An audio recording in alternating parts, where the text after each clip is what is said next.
Motivation क्यूट्स। मंजिल यूं ही नहीं मिलती, राहों को जुनून सा दिल में जगाना पड़ता है। चिड़ियों से पूछा कि घोंसला कैसे बनता है, चिड़िया बोली तिनका तिनका उठाना पड़ता है। तो hi friends, my study circle में आपका स्वागत है। इस वीडियो में आपको गति का न्यूमेरिकल बताने वाला हूँ, तो इसे ध्यान से देखें और लास्ट तक देखें। अगर आप इस चैनल पर पहली बार देख रहे हैं तो इसे सब्सक्राइब कर लें और दोस्तों को शेयर ज़रूर करें। तो चलते हैं क्वेश्चन की ओर। पहले कुछ पॉइंट्स लिख लीजिए, ठीक है। गति का समीकरण तथा उनके संबंध। तो गति का 3 समीकरण है। पहला समीकरण v बराबर u प्लस at होता है। v बराबर u प्लस at होता है, जिसमें v बराबर अंतिम वेग और u बराबर प्रथम वेग, या इसे आरंभिक वेग कहते हैं, आरंभिक वेग। और a बराबर त्वरण, ठीक है।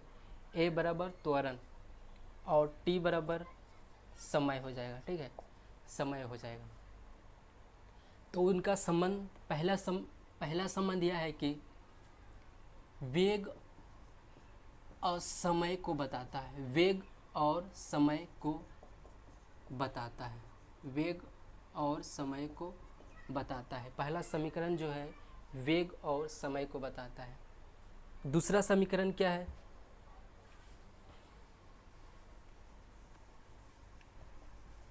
दूसरा समीकरण s बराबर U T plus half A T square होता है। s बराबर U T plus half A T square होता है। s बराबर होता है विस्थापन या दूरी कहते हैं, ठीक है, विस्थापन या दूरी को कहते हैं। और u बराबर तो अब प्रथम वेग हो गया, प्रथम वेग। और a बराबर हो जाएगा त्वरण और t बराबर क्या हो जाएगा? समय। दूसरा समीकरण में बताता है विस्थापन और समय को बताता है, विस्थापन और समय को बताता है। दूसरा समीकरण में क्या संबंध बताता है? तो विस्थापन और समय को बताता है। तीसरा समीकरण क्या कहता है?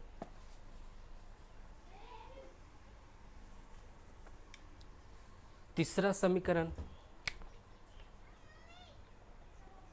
v स्क्वायर बराबर u स्क्वायर प्लस 2as, जिसमें v अंतिम वेग और u प्रारंभिक वेग या प्रथम वेग और a बराबर त्वरण हो जाएगा और s बराबर दूरी या विस्थापन हो जाएगा, ठीक है। और उनका संबंध क्या है? तो उनका संबंध विस्थापन और वेग को बताता है, विस्थापन और वेग को बताता है, विस्थापन और वेग को बताता है, ठीक है। तो चलते हैं क्वेश्चन की ओर। पहला क्वेश्चन कहता है कि एक ट्रॉली विरामावस्था से 2 मीटर पर सेकंड के त्वरण से गतिमान होती है, तो 4 सेकंड के बाद उसका वेग क्या होगा? तो इसको किस तरह बनाएंगे? हम लोग को दिया हुआ है विरामावस्था, यानी प्रथम वेग जो दिया हुआ है वह 0 दिया हुआ है, विरामावस्था यानी 0। और त्वरण कितना दिया हुआ है? तो त्वरण 2 मीटर पर सेकंड स्क्वायर दिया हुआ है, ठीक है। और टाइम कितना दिया हुआ है? टाइम कितना दिया हुआ है? तो 4 सेकंड दिया हुआ है, ठीक है। तो कौन सा फार्मूला लगेगा? तो v बराबर u प्लस ए टी, यानी गति का पहला समीकरण लगेगा, ठीक है। तो v बराबर क्या होगा? v बराबर यानी उसका वेग क्या होगा, यानी v बराबर क्वेश्चन जो है पूछ रहा है, ठीक है। तो v बराबर तो x मान लिए हैं, ठीक है। u कितना दिया हुआ है? u 0 हो जाएगा, प्लस a कितना है? 2 है, और t कितना है? तो 4 है। तो x बराबर कितना हो जाएगा? 4, 4 दूना 8, 8 मीटर पर सेकंड इसका आंसर आ जाएगा। ठीक है, और नेक्स्ट क्वेश्चन क्या कहता है, इसको किस तरह बनाएंगे। क्वेश्चन कह रहा है कि अंतिम भाग से शुरू होने वाली एक कार 1 मीटर पर सेकंड स्क्वायर के त्वरण के साथ 2 मिनट्स के लिए चलती है, तो कार द्वारा प्राप्त गति ज्ञात करें।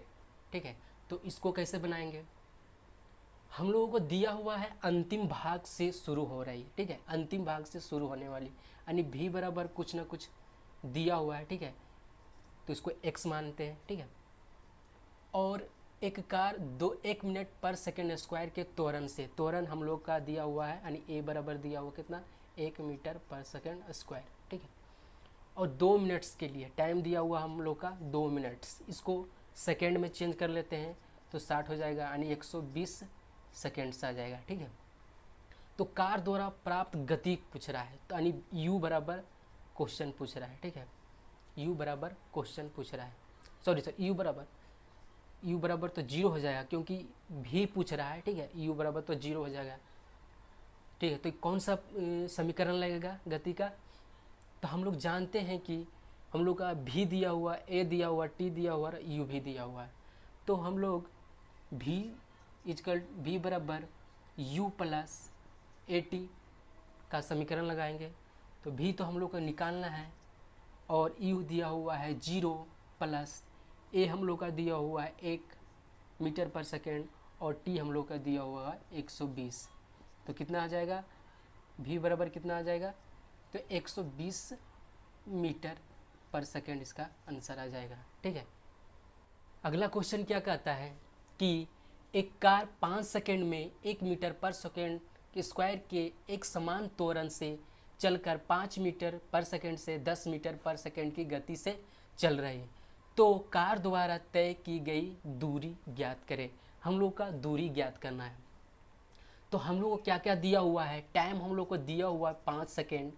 ठीक है, और त्वरण हम लोग को दिया हुआ है एक त्वरण, यानी a बराबर दिया हुआ है 1 मीटर पर सेकेंड स्क्वायर, और दिया हुआ है u जो है 5 मीटर पर सेकेंड से चलता है, और v जो है कितना 10 मीटर पर सेकेंड से चलता है।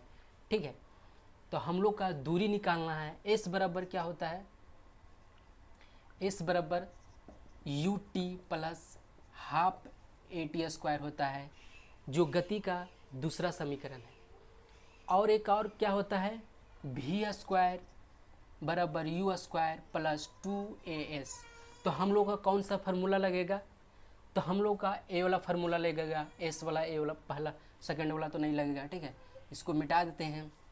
तो v हम लोग का दिया हुआ है, v दिया हुआ है 10, तो 10 का स्क्वायर हो जाएगा 100 बराबर u कितना दिया हुआ है 5, 5 का स्क्वायर कितना हो जाएगा 25 प्लस 2 गुना a का मान कितना है 1, और हम लोग का s निकालना है। ठीक है, तो इधर आ जाएगा तो 75 हो जाएगा बराबर 2s हो जाएगा। ठीक है, तो इसका 2 से डिवाइड करने पर 37.5 आ जाएगा। ठीक है, 37.5 मीटर इसका आंसर हो जाएगा दूरी। ठीक है, नेक्स्ट क्वेश्चन क्या कह रहा है कि एक रेलगाड़ी 72 किलोमीटर पर आवर की गति से चल रही है और इसे 200 मीटर की दूरी पर रोकना है, तो आवश्यक मंदन क्या होगा। ठीक है, यानी मंदन यानी त्वरण हम लोग का निकालना है।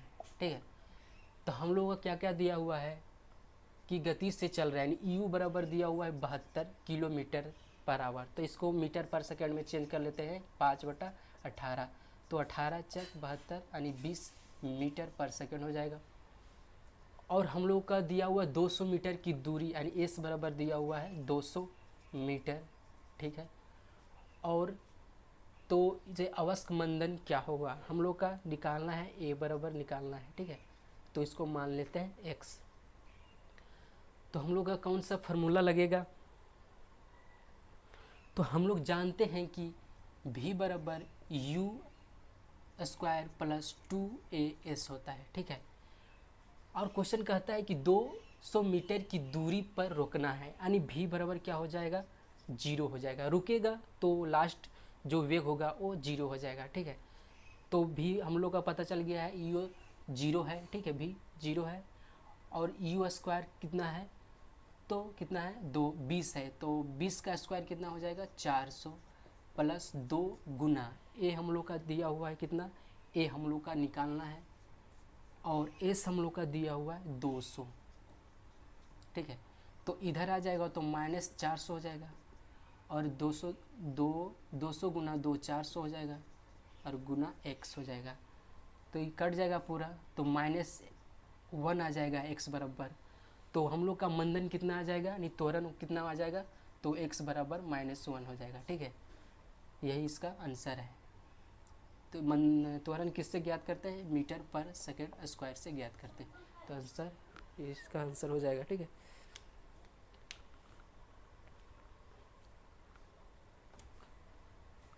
तो आज के लिए इतना ही। अगर वीडियो आपको अच्छा लगे तो इसे लाइक और सब्सक्राइब कर लें। Thank you.